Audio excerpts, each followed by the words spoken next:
Kajian Dalilul Falihin Syarah Riyadus Sholihin, yang Dalilul Falihin Syarah Riyadus Sholihin masih bab ke-13 ya, babun fi bayani kasroti turukil khair, ya, bab amal soleh itu banyak ragamnya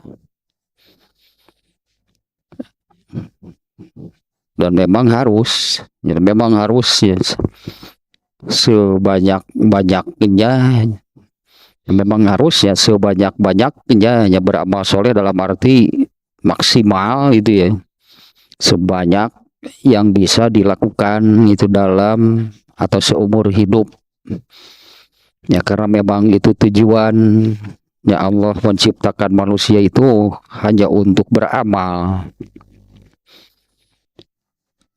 dan Allah menyediakan ya amal soleh itu ragamnya amat sangat banyak. Nah, di mana ya manusia dituntut gitu ya, manusianya dituntut untuk mengerjakan amal soleh itu sebanyak-banyaknya. Alah, ini bab lagi. Sudah hampir habis dia, semuanya ada 25 ya hadisnya dalam bab ini. Sekarang hadis ke-21 yang ini masih erat nih kaitannya dengan bab ke-20 dengan hadis ke-20. Nah, hadis yang ke-20 nih ya, kemarin siapa? Bani Salimah. Bani Salimah artinya bukan hanya satu orang ya, satu kampung. Mereka ingin pindah rumah mendekati Masjid Nabawi, ya, Masjid Nabi Sallallahu Alaihi Wasallam, agar mudah, ya, agar lebih mudah ketika hendak sholat berjamaah. Ya, mereka menginginkan demikian gitu ya. Jadi untuk sholat berjamaah itu lebih mudah gitu ya, karena kalau jarak rumah ke masjidnya itu dekat. Ternyata keinginan mereka itu yang diketahui ya oleh Rasulullah SAW, dan Rasulullah SAW memerintahkan untuk tidak jadi pindah, sudah tetap saja. Jadi tempat tinggal kalian yang ya jaraknya cukup jauh ya, sehingga mereka ini kan hendak atau ingin pindah rumahnya ke dekat Masjid Nabawi. Oleh Rasulullah SAW diperintahkan agar mereka tetap gitu ya, agar mereka tetap di tempat tinggalnya, dan Rasulullah SAW menyabdakan tuktab asarukum, ya, tetaplah kalian di tempat tinggal kalian sekarang. Pasti itu, ini pastinya setiap langkah kalian menuju masjid itu dicatat dan diberi balasan, diberi pahala oleh Allah. Jadi jumlah langkahnya saja itu ada balasannya, ada pahalanya, dihitung sebagai amal soleh tersendiri. Jadi pergi ke masjid untuk berjamaah gitu ya, amal pokoknya adalah berjamaah. Nah, melangkah ke masjid untuk sholat berjamaah itu dicatat sebagai amal soleh tersendiri. Ya, berdasarkan sabda Rasulullah di sini, dia rokum, tetaplah kalian di tempat tinggal kalian, tuktab asarukum, pasti dicatat gitu ya, pasti dicatat dan diberi balasan atas situ langkah kalian menuju masjid untuk sholat berjamaah. Nah, ini kan amal keseharian Islam, atau Allah menetapkan dan sholat wajib itu sehari semalam sebanyak 5 kali. Nah, 5 kali berarti melangkahkan kaki menuju masjid, dan itu ada pahalanya, bahkan dihitungnya berapa langkah. Nah, berapa langkah menuju masjid tersebut, setiap langkahnya itu diberi dicatatnya, tuktab itu dicatat sebagai amal soleh dan diberi balasan oleh Allah. Nah, sekarang bab ke-21 ya, bab ke-21 yang masih sekitar masih mirip lah gitunya dengan bab dengan hadis ke-20 yang barusan. Hadis ke-21 nih. An Abil Munziri Ubay bin Ka'bin radhiyallahu anhu qala kana rajulan la a'lamu rajulan ab'ada minal masjidi minhu wa kana la tukhti'uhu salatun faqila lahu ya qultu lahu lawish taraita himaron tarakabu fi zulma'i wa fi ramdha'i faqala ma yasurruni anna manzili ila janbil masjidi wa inni uridu an yuktabali mamsyaya ilal masjidi wa ruju'i iza raja'tu ila ahli. Faqala Rasulullah sallallahu alaihi wasallam qad jama'allahu laka zalika kullah. Nah, demikian redaksinya ya. Hadis ke-21 nih. Dari Ubay bin Abul Munzir, dari Abul Munzir Ubay bin Ka'ab. Semoga Allah meridhoinya, ia berkata, ada satu orang, itu ada seorang laki-laki yang, lah ini bahasa Arab banget nih susunan katanya nih. Ada seorang laki-laki yang aku tidak tahu ada orang lain yang rumahnya lebih jauh dari orang tersebut. Nah, kurang lebih demikianlah ya. Ada seorang laki-laki yang paling jauh, mungkin demikian maksudnya nih ya. Aku tidak tahu ada orang yang rumahnya lebih jauh dari orang tersebut. Wa kana la tukhti'uhu salatun. Ah, ini hebatnya nih orang ini nih. Wa kana la tukhti'uhu salatun, dan dia tidak pernah terlewatkan sholat berjamaah. Ya, aku ada seorang laki-laki yang aku tidak tahu ada orang yang atau seperti itulah mananya ya. Ada seorang laki-laki yang rumahnya paling jauh dari masjid. Nah, dan aku tidak mengetahui, aku tidak melihat ada orang yang rumahnya lebih jauh dari orang ini. Jadi ini jarak dari rumah ke masjid gitu ya. Ada seorang laki-laki yang rumahnya paling jauh dari masjid, dan tidak ada orang lainnya yang rumahnya lebih jauh dari orang tersebut. Wa kana la tukhti'uhu salatun, dan dia tidak pernah terlewatkan sholat berjamaah satu kali pun, gitulah sebutnya. Dan dia tidak pernah terlewatkan satu kali pun sholat berjamaah. Nah, nanti di sini nih ya, di hadis ini kelihatan nih, ini sahabat tentunya ya, karena dikisahkan di zaman Rasulullah SAW.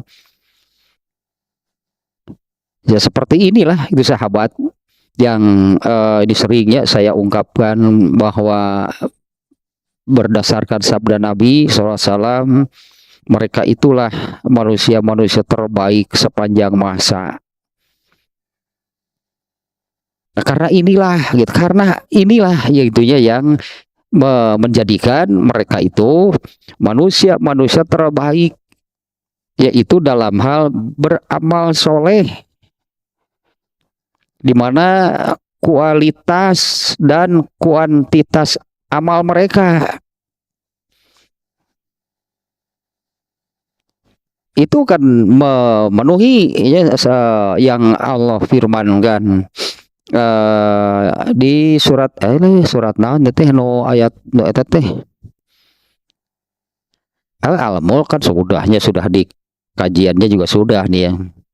Allazi khalaqal mauta wal hayata liyabluwakum ayyukum ahsanu amala. Dialah hanya Allah yang mengadakan, menetapkan itu adanya mati dan hidup. Ada yang mati, ada yang hidup. Nah, artinya bergenerasi-generasi. Nah, apabila dilihat dari semua generasi manusia, dari generasi pertama Nabi Adam lah itu ya sampai generasi terakhir orang yang hidup di akhir zaman mengalami hari kiamat. Dari semua generasi itu generasi terbaiknya adalah para sahabat. Nah kan yang menjadikan mereka demikian itu apa? Nah ini yaitu amalnya ya. Yang menjadikan mereka manusia terbaik itu adalah amalnya. Karena di ayat barusan kan Allah berfirman bahwa dialah Allahnya yang mengadakan mati dan hidup. Nah, dengan makna demikian, mengadakan, menetapkan adanya mati dan hidup. Ada yang mati, ada yang hidup, berarti bergenerasi-generasi. Berganti generasi, yang mati diganti dengan yang hidup. Allah menetapkan demikian itu. Ya Allah menetapkan demikian itu liyabluwakum, untuk menguji kalian. Siapa di antara kalian yang terbaik? Liyabluwakum ayyukum ahsanu, untuk menguji siapa di antara kalian yang terbaik amalnya. Dan para sahabat itulah ternyata itu ya sebagai mana disabdakan Rasulullah SAW. Ini yang mereka menjadi manusia-manusia terbaik itu ya karena amal mereka. Nah, ini diantaranya nanti di hadis ini sangat nampak nih ya, dari ini kata-kata siapa tadi, Ubay bin Ka'abnya yang menerangkan hadis ini. Ada seorang laki-laki yang aku tidak tahu, ada orang yang sepengetahuanku, mungkinlah bahasa kitanya, sepengetahuanku orang ini adalah yang rumahnya paling jauh dari masjid.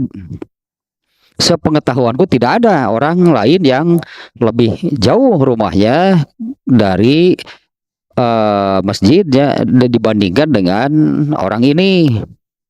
Wa kana la tukhti'uhu salatun, dan dia ini tidak pernah terlewatkan satu kali saja sholat berjamaah. Artinya selalu datang ke masjid, selalu ikut sholat berjamaah, tidak pernah terlewatkan meskipun hanya satu kali, padahal rumahnya paling jauh.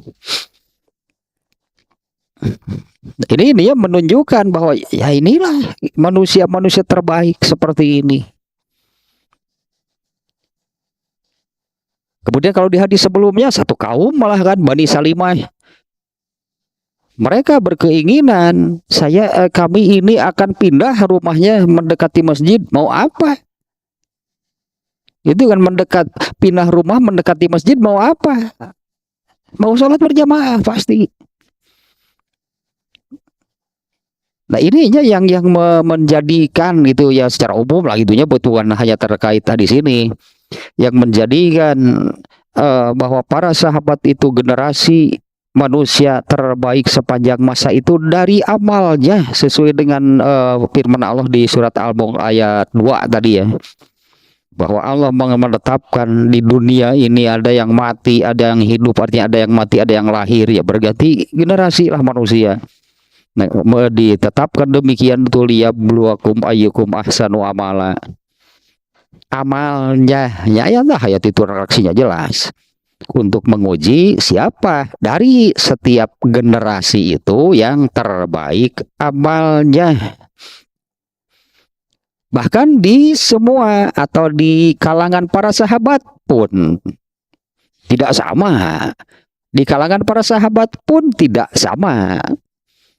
Sahabat terbaiknya adalah Abu Bakar itu kan, kalau diurut itulah urutan keduanya Umar bin Khattab, Utsman bin Affan dan seterusnya gitu. Tapi semua sahabat itu apabila dibandingkan dengan semua generasi manusia dari awal sampai akhir, merekalah yang terbaik. Ya, karena amalnya. Nah, di mana ini kan bab sekarang ini kan yang namanya beramal soleh itu kan Allah beri, Allah sediakan, Allah adakan. Ya Allah adakan amal soleh itu sebanyak-banyaknya. Ya tinggal manusianya berarti kan lakukan sebanyak-banyaknya sesuai atau bukan sesuai kemampuan teh sih asa gampang teuing sok maksimalnya sampai di mana benar-benar harus sampai maksimal. Nah itulah manusia terbaik. Ya itulah manusia terbaik di generasinya. Nah, kembali lagi ke hadis ini nih ya. Ubay bin Ka'ab menerangkan ada seorang laki-laki yang rumahnya paling jauh dari masjidnya. Dan sepengetahuanku, ya dialah yang paling jauhnya. Tidak ada orang yang lebih jauh rumahnya dari masjid dibandingkan dengan orang tersebut. Dan dia tidak pernah, ini luar biasa nih ya, wakana la tukhti'uhu sholatun. Dia tidak pernah terlewatkan sholat berjamaah. Nah kemudian aku berkata, kata Ubay bin Ka'ab ya, aku berkata kepadanya, lawish taroita himaron tarkabuhu fidzal ma'i wa firomlo. Bagaimana kalau sekiranya kamu membeli seekor keledai yang bisa kamu kendarai waktu gelap dan ketika cuaca panas untuk sholat berjamaah nih maksudnya nih ya. Mungkin kalau di kita semacam hanya anjuran saja nih ya. Hanya anjuran saja gitu ya dari Ubay bin Ka'ab nih ya kepada orang tadi. Capek sebenarnya melempang gitu. Apa tidak capek jalan kaki ke masjid, kamu kan rumahnya paling jauh. Tuh pakai coba membeli seekor keledai kan yang bisa kamu kendarai ketika fidzul itu ketika gelap. Berarti kan sholat subuhnya dan sholat isya ya, sholat subuh dan sholat isya. Nah, karena orang ini kan tidak pernah terlewatkan sholat berjamaah. Ya, coba kalau kamu beli seekor keledai yang bisa kamu kendarai ya, ketika apa namanya dalam gelap dan ketika cuaca panas. Fakola, nah orang itu menjawab, meskipun ini ya hanya anjuran saja, hanya pikiran itu, hanya pikiran Ubay bin Ka'ab ya, karena melihat orang ini rumahnya jauh tapi selalu hadir. Nah, Ubay bin Ka'ab menganjurkan barusannya demikian, coba beli seekor keledai.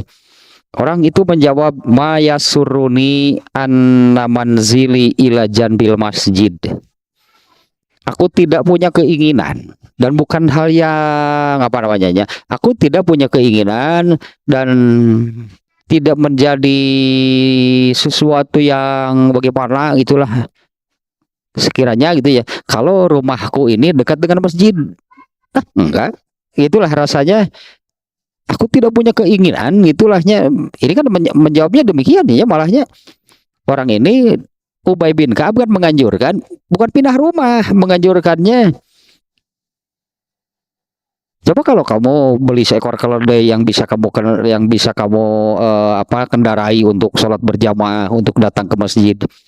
Nah, orang ini malah menjawab, ma yasuruni anna manzili ila janbil masjid. Tidak ada dalam diriku ini keinginan itunya rumahku ini dekat dengan masjid. Itu bukan hal yang apalah, nah bahasa orang hesenya, bukan hal yang menggembirakanku, bukan sesuatu hal yang menakjubkan. Artinya ya kalau rumahku dekat dengan masjid, orang ini benar-benar artinya jadi sudah merasa apa namanya ya, sudah merasa nikmat lah sebutnya ya, sudah merasa nikmat gitulah. Dengan jarak yang jauh tapi dia bisa selalu datang, malah jadi kenikmatan. Nah sehingga Anda ya begini, coba pindah rumahnya supaya lebih gampang, tidak capek dan sebagainya. Gak mau, mending jauh. Sudah menjadi kenikmatan, artinya ya ketika orang ini ya bisa kita bayangkan lah orang ini ya, Karena berarti kan dia ini harus harus lebih awal kan datang ke masjidnya. Persiapan di rumahnya, kemudian dia melangkah. Kalau saya sendirinya membayangkan orang ini bersiapnya menyiapkan diri itunya di rumahnya untuk sholat berjamaah, lalu berangkatnya itu dengan perasaan gembira, perasaan nikmat, karena rumah saya lebih jauh, paling jauh dibandingkan dengan siapapun. Nah, apalagi kan kalau di hadis sebelumnya ya malah ada yang ingin pindah rumah juga oleh Rasulullah kan malah dihalangi, di mana Rasulullah menyebutkan setiap langkah kamu itu dicatat, dan pastinya dicatat berarti diberi pahala oleh Allah ya. Nah, itu kan yang menjadi kenikmatan, karena orang ini dengan jaraknya yang jauh, jumlah langkahnya lebih banyak tentunya dibandingkan mereka yang dekat, berarti pahalanya lebih besar. Berarti amal langkahnya itu kan lebih banyak dibandingkan dengan yang lain. Nah, inilah yang menjadi kebanggaan gitu ya. Kalau bagi para sahabat itu, nah, seperti inilah kebanggaan mereka, yaitu bisa beramal dan banyak beramal. Itu yang menjadi kebanggaan mereka. Bahkan urusan seperti ini saja, ya urusan seperti ini saja, orang ini kan menjawab, mending jauh rumahnya. Loh, langkah saya ke masjid lebih banyak, berarti amal saya lebih banyak. Nah, ini kan yang di awal tadi saya katakan, inilah yang menyebabkan para sahabat itu menjadi manusia-manusia terbaik sepanjang masa. Karena amalnya kan berdasarkan Al-Mulk tadinya ayat 2, Allah mengadakan mati dan hidup sehingga manusia itu menjadi bergenerasi-generasi. Maksud Allah itu ini kan di ayatnya li yabluwakum, dengan tujuan itu Allah menetapkan demikian itu dengan tujuan menyaring itu menyaring gitulah, siapa di antara kalian itu yang terbaik amalnya. Nah, di mana yang terbaik pasti kan, siapa yang terbaik pasti oleh Allah akan diberi balasan yang terbaik. Nah, ini agak melebar saja nih ya, kebetulan terlintas gitu ya di ini kajian dalam Kitabul Fitan tentang hilangnya amanah ya, dalam Kitabul Fitan ya, tentang bukan Kitabul Fitan no etama hilangnya amanah mah Kitabul Riqaq kalau Sahih Bukhari mah. Tapi dalam Kitabul Fitan itu juga terbawa, kalau dalam Kitabul Fitan Imam Bukhari ya, hadis yang sama nih memasukkannya dalam bab apabila di dunia ini tersisa atau yang ada adalah manusia dengan kualitas sampah runtah, orang manusia ya dengan kualitas sampah yang seperti apa ya, yang seperti apa yang dimaksud dengan kualitas sampah, yaitu manusia yang sudah hilang amanah dari dalam hatinya. Padahal amanah itu oleh Allah dimasukkan ke dalam seluruh manusia. Semua manusia yang dilahirkan itulahnya Allah memasukkan amanah kejujuran. Amanah itu ke dalam lubuk hati setiap manusia. Tapi amanah yang Allah simpan di lubuk hati yang paling dalam itu akhirnya hilang juga. Itulah manusia sampah. Nah, seperti apa itulahnya, seperti apa Huzaifah nih yang mengisahkan hadisnya. Aku ingat dua hal tentang amanah ya dari penjelasan Rasulullah SAW. Yang pertama yaitu amanah itu sudah ada di dalam hati, lalu lebih mengenal lagi, lebih paham lagi tentang amanah itu dari Al-Quran, dari Sunnah. Nah, ini sudah disaksikan oleh Hudzaifah, yaitu para sahabat. Para sahabat manusia pada umumnya ada amanah meskipun ketika jahiliyah. Tapi kan perlahan-lahan, sedikit demi sedikit, amanah itu bergeser, akhirnya hilang. Nah, kalau para sahabat, justru amanah itu semakin kokoh di dalam hatinya, semakin kuat dengan pemahaman dari Al-Quran dan hadis dan sunnah. Itu sudah terjadi, sudah disaksikan oleh Hudzaifah. Yang satu lagi, penjelasan tentang amanah itu adalah tentang hilangnya amanah. Nah, apabila amanah ini sudah hilang, Hudzaifah menyebutkan hingga sulit mendapatkan satu pun, mungkin demikianlah ya, hingga sulit mendapatkan satupun orang yang bisa dipercaya. Bahkan sampai situasinya seperti ini. Ada seseorang yang mengatakan tuh di daerah wah, ada manusia terbaik, ada manusia yang paling jujur, paling berani, paling cerdas.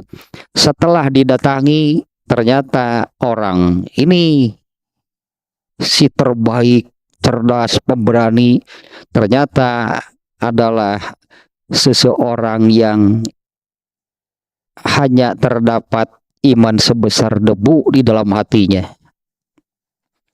Yang terbaiknya yang seperti itu. Nah, inilah yang menurut Imam Bukhari itu hadis sebetulnya. Rasulullah menyebut itu, Rasulullahnya yang menerangkan Rasulullah bertanyalah kepada para sahabat, apa yang akan kalian lakukan jika kalian hidup di tengah masyarakat dengan kualitas sampah, yaitu masyarakat yang hilang amanah, dan penyebabnya hilang amanah ini karena rendahnya keimanan.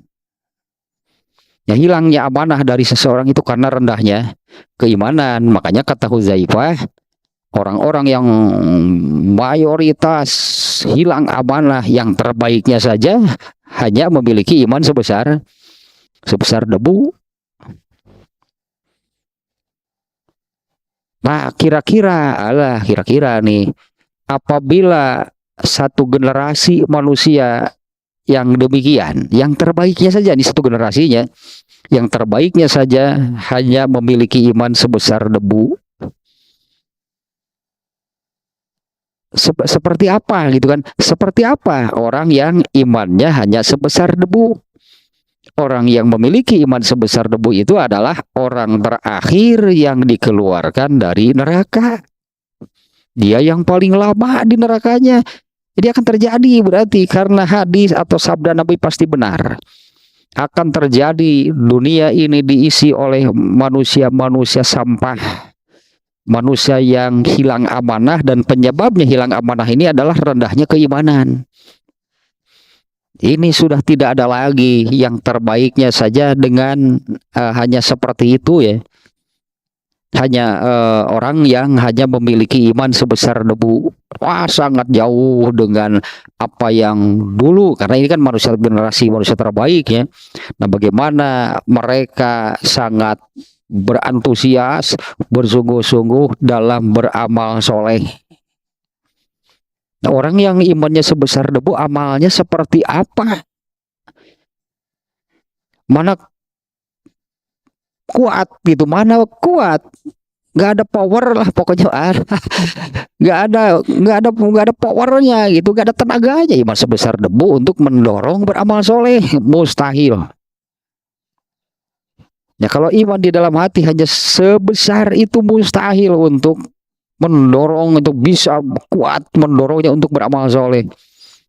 Ya, tapi itu akan terjadi ya, seperti sabda Rasulullah SAW tadi, akan ada itulah dengan pertanyaan seperti itu kepada para sahabatnya, kamu mau bagaimana? Kamu akan bagaimana apabila kamu hidup di tengah masyarakat dengan kualitas sampah? Cirinya adalah hilang amanah. Itu cirinya, hilang amanah. Penyebabnya ada di dalam hatinya, yaitu keimanan yang sangat yang sangat rendah. Sampai sulit lagi itunya mencari orang yang bisa dipercaya.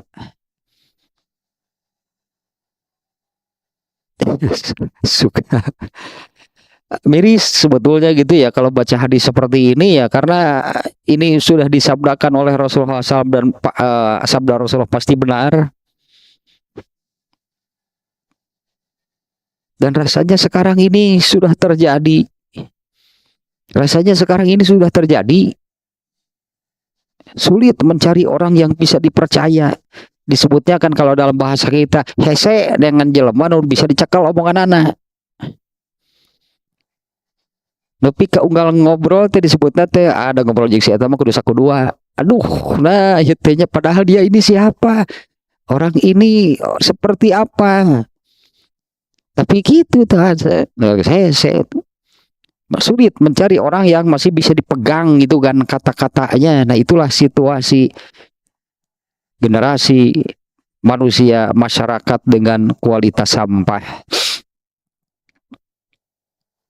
Ayo contohnya, contoh tentu saya tidak akan menyebutkan siapa orangnya, tapi sudah berkali-kali saya mengalami. Artinya bukan hanya satu orang. Ketika bertemu itulahnya bertemu dia menanyakan gitu, dia bertanya gitu ke saya gitu ya, suka ada kajian di mana gitu kan, di anu kajiannya ini, oh insya Allah saya mau datang, nggak pernah datang. Itu bukan hanya satu orang. Jadi nggak aneh gitunya rasanya kalau ada orang yang bicara seperti itu, sanksi itu mau datang, benar udah pernah datang. Apa dia nggak nyadar itu, nggak nyadar atau hanya lip service atau hanya menyenangkan hati orang atau apa gitu maksudnya. Tapi kenyataannya kan pokoknya malah lain di bibir lain di hati lah. Tinggi gunung seribu janji itu anu gitu. Memang lidah tak bertulang dasar. Itu catatan ya, catatan dari realita. Dari realitanya seperti itu. Nah sementara nih kita kan lihat di hadis ini bagaimana antusiasnya mereka, para sahabatnya beramal soleh. Dan itulah yang menjadikan mereka ini menjadi manusia terbaik. Nah sementara kan di setiap generasinya tadi kan Allah akan menyaring, menguji siapa di antara mereka yang terbaik amalnya. Nih kalau mau dicontoh itulahnya, kalau mau diikuti, dijadikan suri toladan para sahabat tentunya karena mereka manusia-manusia terbaik. Nah, kan yang menyebabkan sekali lagi kan yang menyebabkan mereka menjadi generasi manusia terbaik itu adalah pada amalnya.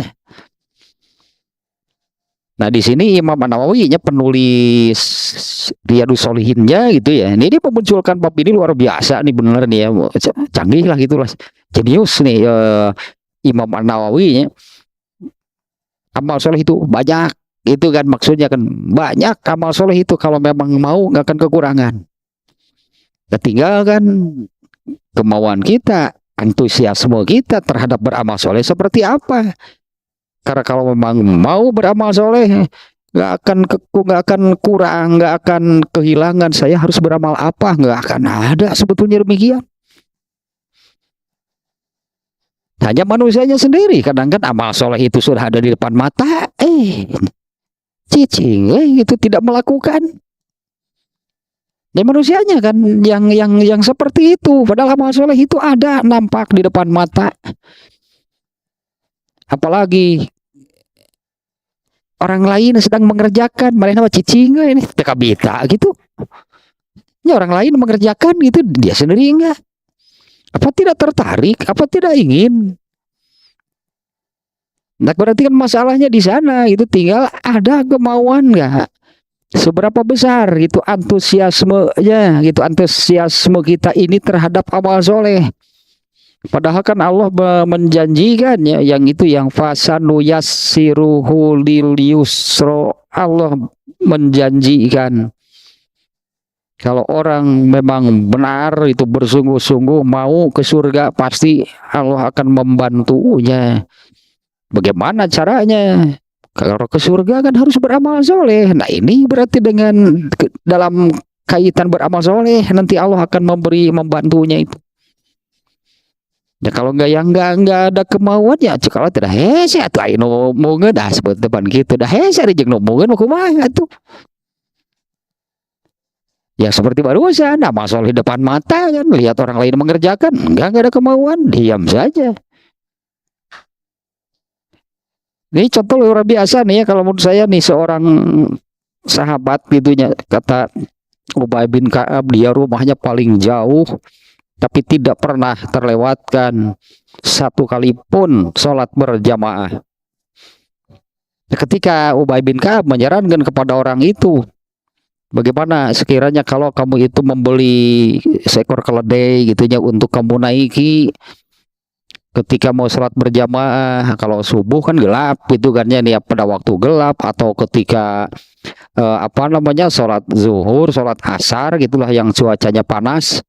Nah orang ini malah menjawab, ma yasurruni anna manzili ila janbil masjid. Bukanlah hal yang aku inginkan dan bukan hal yang menggembirakan gitu bagi saya kalau rumah saya itu dekat dengan masjid. Yang jauh saya berarti mending jauh, saya lebih memilih jauh rumah saya dari masjid. Ini uridu an yuktaba li mamsyaya ilal masjid. Aku berharap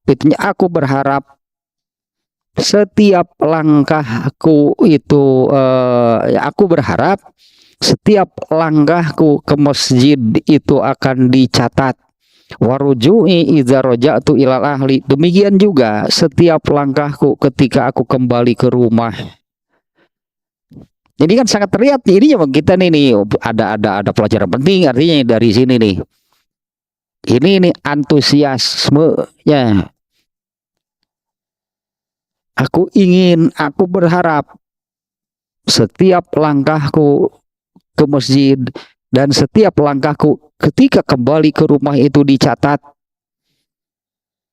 Nah, faqala Nabi SAW, ya, faqala Rasulullah SAW. Nah, sampai di sana ya perkataan orang tadi ya, ketika dianjurkan coba bagaimana kalau sekiranya beli keledai, orang ini kan malah mengatakan demikian.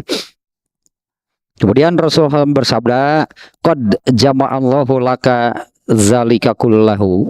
Sungguh Allah sudah mengumpulkan hal itu bagi kamu seluruhnya. Artinya Nabi membenarkan, mengiyahkan. Benar, memang langkah kaki kamu itu baik ketika perginya ataupun pulang dari masjid itu dicatat, dikumpulkan oleh Allah bagi kamu. Nah demikian ya hadisnya. Sedikit nah di sini penjelasan tentang Ubay bin Ka'ab. Sayanglah untuk dilewatkan ya di beberapa edisi episode itu sebelumnya. Apabila ada sahabat itu suka dijelaskan sedikit tentang mereka nih. Nah, Ubay bin Ka'ab. Ya, Ubay bin Ka'ab itu di awal tadi disebutkan Abul Munzir. An Abil Munziri Ubay bin Ka'bin. Dari Abul Munzir. Nah, Abul Munzir itu kunyah bahasa Arabnya ya, seperti siapa, Ali bin Abu Thalib ya, Rasulullah SAW kan yang menyemberi sebutan Abu Turab. Nah kalau Ubay bin Ka'ab oleh Rasulullah SAW ya diberi julukan atau sebutan Abul Munzir. Itu Rasulullah SAW ya yang memberi sebutan tersebut. Kemudian Umar bin Khattab juga memberi sebutan lain yaitu Abu Tufail. Kalau Abu Tufail itu disandarkan kepada anak laki-lakinya, itu ya Abu Tufail. Jadi dua hanya Ubay bin Ka'ab, Ubay nama aslinya bin Ka'ab. Kunyahnya ada dua. Satu dari Rasulullah SAW, yaitu Abul Munzir. Kalau Munzir itu artinya orang yang suka memberi peringatan atau orang yang suka menggugah, mengingatkan orang, itulah itu arti Munzir ya. Ya kan tidak semata-mata kan disebut Abul Munzir.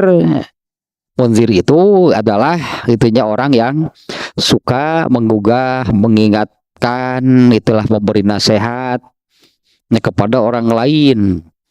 Nah, adapun Abu Tufail itu disandarkan kepada salah seorang anak laki-lakinya. Nah, dia ini Abul Munzir ini ternyata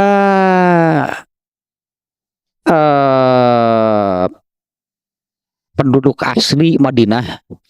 Artinya dia ini termasuk kaum Ansornya. Ubay bin Ka'ab termasuk salah seorang kaum Ansor. Nah, ternyata apabila diurut ke atas, nah ini kan di Arab itu seperti ini nih ya, bin siapa, bin siapa, bin siapa. Nah, Ubay bin Ka'ab ini yaitu ke atasnya Al-Khazraji. Jadi salah satu dari kaum Khazraj. Di mana kaum Khazraj dan kaum Aus, ini Aus dan Khazraj. Nah, inilah dua apa namanya ya, dua kelompok, dua marga, dua apalah terbesar di Madinah, Aus dan Khazraj. Nah, ternyata Khazrajnya itu ini leluhurnya Ubay bin Ka'ab, dia nama dari leluhur Ubay bin Ka'ab. Nah, dia ini salah seorang yang ikut dalam Bai'atul Aqobah bersama 70 orang kaum Ansor. Kaum Ansornya ya pernah dibaiat oleh Rasulullah. Baiat itu diminta kesetiaan gitulah. Janji setianya, Rasulullah minta janji setia mereka dalam beragama Islam.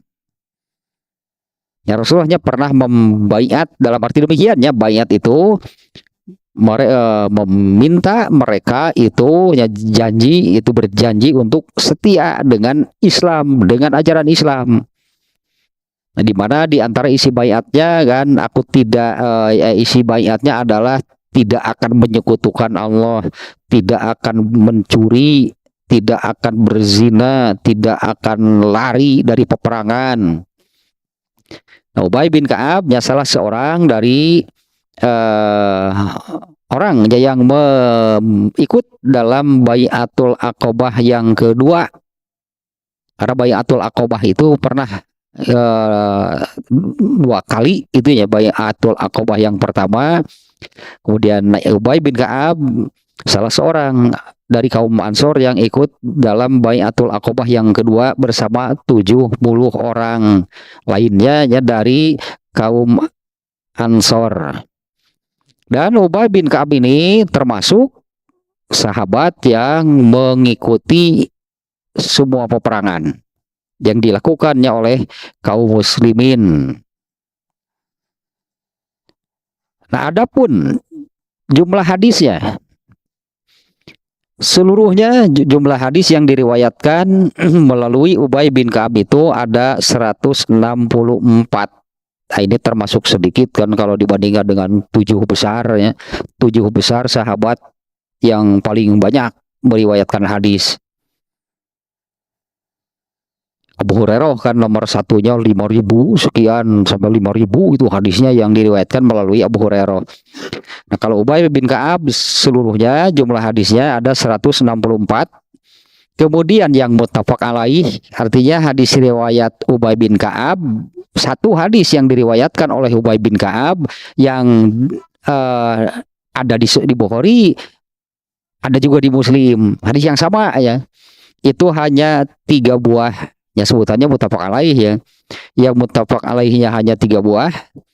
Kemudian hadis Ubay bin Ka'ab yang hanya diriwayatkan oleh, bukan hanya sih, diriwayatkan oleh Imam Bukhari tapi Imam Muslim tidak meriwayatkan. Itu ada 3. Kemudian hadis Ubay bin Ka'ab yang diriwayatkan oleh Imam Muslim tapi Imam Bukhari tidak meriwayatkan, itu ada 7 hadis. Dan Ubay bin Ka'ab ini salah seorang sahabat yang memiliki keutamaan atau keistimewaan yang banyak. Tapi tentunya kan keistimewaannya bukan dalam soal meriwayatkan hadis ya. Misalnya siapa, Abdurrahman bin Auf ya. Ini kan salah seorang sahabat 10 sahabat, salah seorang dari 10 sahabat yang dipastikan masuk surga tanpa hisab. Bukan urusan ilmu, bukan urusan hadis. Ada berapa hadis yang diriwayatkan oleh Abdurrahman bin Auf? Amat sangat sedikit. Karena memang bukan terkait dengan urusan itu. Keutamaan Abdurrahman bin Auf sampai masuknya ke dalam menjadi salah satu dari 10 orang sahabat yang masuk surga tanpa hisab. Ya, keistimewaan Ubay bin Ka'ab itu ya banyak, dan yang paling, nah ini mungkin paling jadi kebanggaan, bolehlah gitunya nih sahabat juga memiliki kebanggaan yang, tapi mereka kan tidak kena oleh ujub apalagi takabur. Apalagi al-kibru, jauh lah para sahabat dari hal tersebut. Di antara yang paling membanggakan bagi Ubay bin Ka'ab adalah seperti yang diriwayatkan di dalam Bukhari dan Muslim. Nah, hadisnya demikian nih. Ini tentang keutamaannya Ubay bin Ka'ab. Anas bin Malik yang mengisahkannya nih. Anna Rasulullah sallallahu alaihi wasallam qara'a ala Ubay bin Ka'ab bin suratan. Rasulullah SAW membacakan satu surat, hanya gitulah aja. Rasulullah SAW membacakan satu surat kepada Ubay bin Ka'ab, yaitu surat Al-Bayyinah. Surat Al-Bayyinah. Lam yakunil ladzina kafaru min ahlil kitabi wal musyrikina, dan ada 8 ayatnya surat Al-Bayyinah. Nah, Anas bin Malik mengatakan Rasulullah SAW sengaja membacakan surat tersebut hanya kepada Ubay bin Ka'ab. Setelah selesai membacakan surat tersebut, Rasulullah SAW bersabda, Amaroniallahu azza wa jalla an aqra'a alaika. Allah memerintahkan kepadaku untuk membacakan surat ini kepada kamu. Satu-satunya sahabat yang seperti ini. Allah memerintahkan Rasulullah SAW untuk membacakan satu surat kepada khusus gitulah.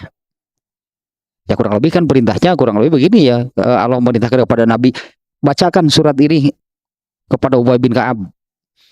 Oleh Rasulullah dilaksanakan. Rasulullah membaca surat tersebut kepada Ubay bin Ka'ab dan kemudian bersabda demikian, Allah telah memerintahkan kepadaku untuk membacakannya kepada kamu. Nah, ininya keutamaan yang istimewa lah. Allah yang memerintahkan gitu ya, membacakan surat tersebut kepada Rasulullah SAW, memerintahkan surat tersebut untuk dibacakan kepada seseorang.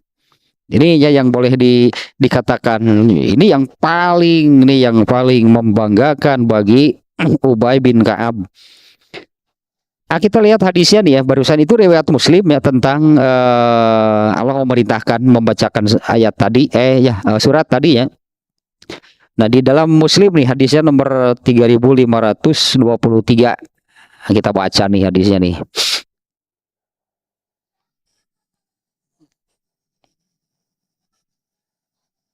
Mana nih? 3525.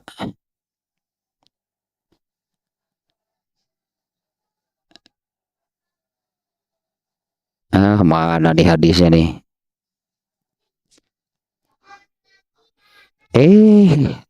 Atau yang salah nyirian dinya. Nu mana ya teh hadisnya teh? Bukan di Muslim, di Bukhari nih, salah buka lagi. Di Bukhari ini nomor 3525. Ini nih ayatnya, hadisnya nih tidak panjang nih.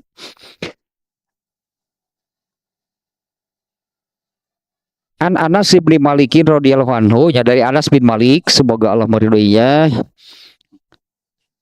Qala Nabi sallallahu alaihi wasallam li Ubayyin. Nabi SAW bersabda kepada Ubay, Innallaha amaroni an aqra'a alaika. Sesungguhnya Allah telah memerintahkan kepadaku untuk membacakan kepada kamu lam yakunil ladzina kafaru min ahlil kitab, dan selanjutnya gitunya, itu surat Al-Bayyinah. Qala Anas bin Malik berkata lagi, Ubay bin Ka'ab bertanya kepada Rasulullah, Allah menyebut nama saya? Nah, ini pertanyaannya demikiannya, Allah menyebut nama saya? Jadi kira-kira karena tadinya sabda nabinya seperti ini. Nabi bersabda kepada Ubay, Innallaha amaroni an aqra'a alaika. Sesungguhnya Allah memerintahkanku untuk membacakan kepada kamu. Kalau di sini Rasulullah yang menyebut kamu, kalau Allah memerintah kepada Rasulullahnya kira-kira seperti apa? Berarti kan Allah menyebut namanya. Allah memerintahkan, bacakan surat ini kepada kamu. Lain kepada kamu atau kepada Ubay. Bacakan surat ini kepada Ubay. Nah, sehingga Ubay bin Ka'ab kan dia bertanya demikian. Samani, Allah menyebut nama saya. Wah, ngeri. Aduh, ngerinya namanya disebut oleh Allah gitu ya. Bukan ngeri, merinding gitulah mendengar ini nih. Qala Rasulullah SAW menjawab, "Na'am, iya." Fabaka, kemudian Ubay menangis. Ini orang seperti apa? Ternyatanya Ubay bin Ka'ab, tadilah singkatnya kan. Ubay bin Ka'ab itu kaum Ansor. Dia salah satu orang yang ikut baiat, berjanji setia itulahnya terhadap Rasulullah, terhadap Islam, dan mengikuti semua peperangan. Diberilah oleh Allah, kan berarti kan, ya diberilah oleh Allah keistimewaan seperti ini. Bacakan surat Al-Bayyinah itu kepada Ubay bin Ka'ab. Sekarang lulus sebenarnya Ubay bin Ka'ab lagi. Allah menyebut nama saya, coba kita bayangkan seperti itu ya, seseorang itulah namanya disebut oleh Allah dalam hal kebaikan tentu di sini kan. Allah menyebut nama saya. Abu Lahab gak disebut di Quran bahkan.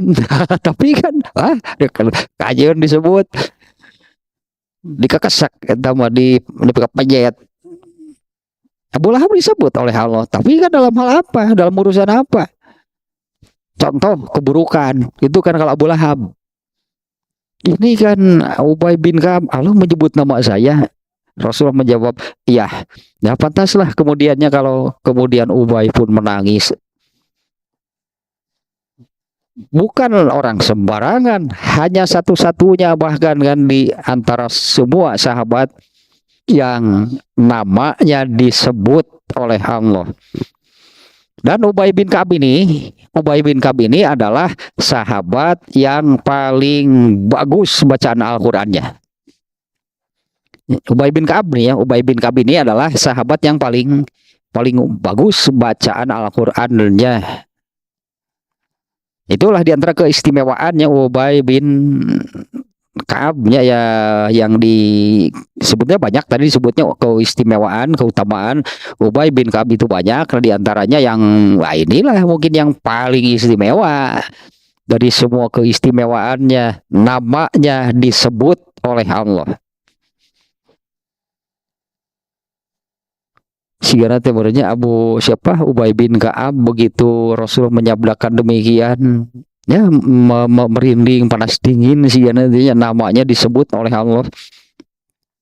Nah, inilah keutamaan Ubay bin Ka'abnya yang tidak dimiliki oleh orang lain.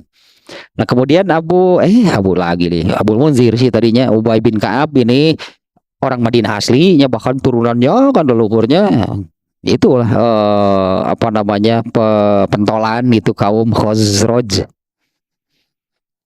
Nah, dia meninggal di Madinah dan dimakamkan di Madinah. Ya, ada yang paling terkenal, nah karena ini kan suka ada perbedaan nih ya kapan meninggalnya gitu ya. Yang paling terkenal gitulah dari beberapa ahli sejarah menyebutkan bahwa Ubay bin Ka'ab itu meninggal tahun 30 Hijriah di masa kekhalifahan Utsman bin Affan.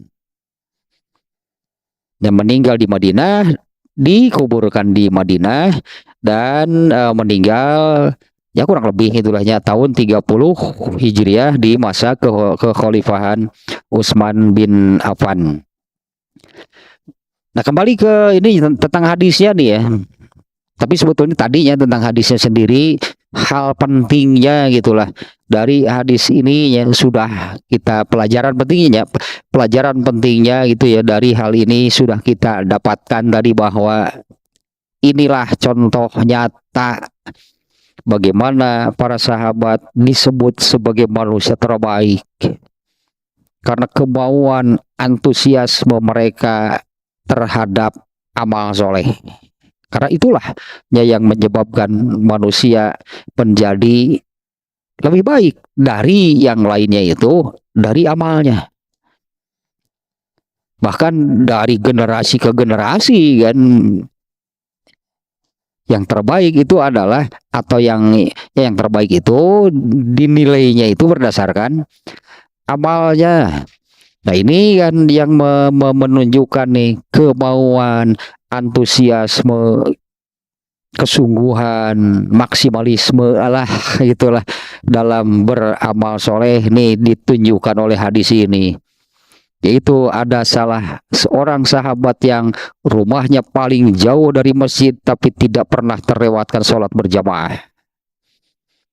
Bahkan ketika ada yang menganjurkan coba pakai beli keledai lah supaya gitulah jadi lebih mudah kalau pergi ke masjid dalam keadaan gelap atau ketika sedang cuaca panas gitu ya. Ternyata orang ini kan menjawab, bukan yang aku inginkan kalau aku ini punya rumah dekat dengan masjid. Ya, karena aku berharap setiap langkahku menuju masjid dan kembali dari masjid itu dicatat oleh Allah.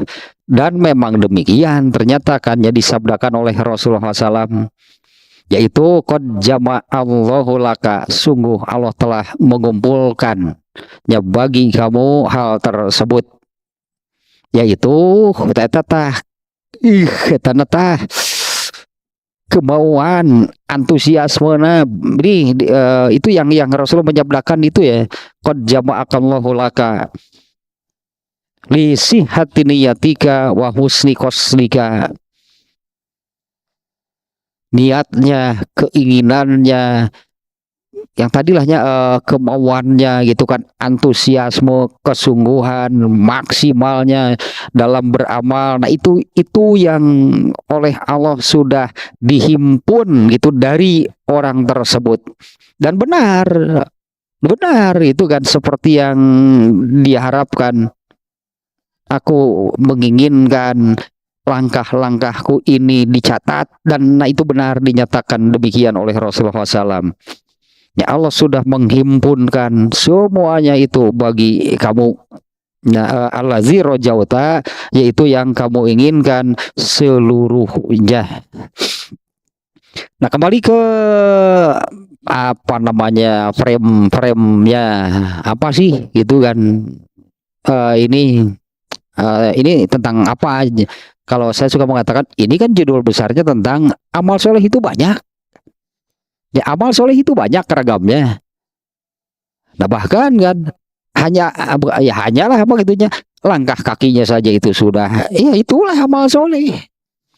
Bukan hanya sholatnya, tapi langkah kakinya saja dan segalanya pokoknya lahnya semuanya. Makanya Rasulullah di hadis ini kan menyabdakan qad jama'allahu laka zalika, semuanya itu sudah Allah himpun, artinya tidak ada yang terlewatkan, sekecil apapun sampai ke hal-hal terkecilnya ke bubuk-bubuk. Nah gitulah, apa yang Allah catat sebagai amal soleh, Allah catat sebagai amal soleh dan akan diberi balasan. Dan saya kira cukup nih ya untuk hadis ini nih ya, karena apa namanya juga masih berkaitan dengan hadis yang sebelumnya, yaitu tentang ini amal keseharian, yaitu tentang sholat berjamaah. Demikian, sedemikian besarnya antusiasme para sahabat berjamaah kalau di hadis ke-20 sampai ada yang ingin pindah rumah agar dekat ke masjid supaya lebih mudah lah artinya ya berjamaah. Nah kalau yang ini malah saya nggak ada keinginan kalau untuk memiliki rumah dekat masjid. Bagi saya lebih artinya saya lebih merasakan apa tadinya, merasakan nikmat tidaknya ibadah itu ya itu ketika rumah saya paling jauh tapi kan setiap langkah itu dicatat oleh Allah. Ini yang menunjukkannya benar itulahnya bahwa amal soleh itu banyak ragamnya. Tinggal kan tadi tinggal kemauannya. Kalau kembali ke UUD lagi nih ya. Kalau kembali ke hal mendasar kan yang Allah tetapkan ketika menciptakan manusia itu kan untuk beribadah, untuk beramal soleh. Dan amal solehnya itu Allah adakan sebanyak-banyaknya. Nah supaya manusia tidak protes, saya mau nih taat kepada Allah tapi apa yang harus saya lakukan, nggak akan bisa seperti itu ya, karena Allah mengadakan amal soleh itu sebanyak-banyaknya.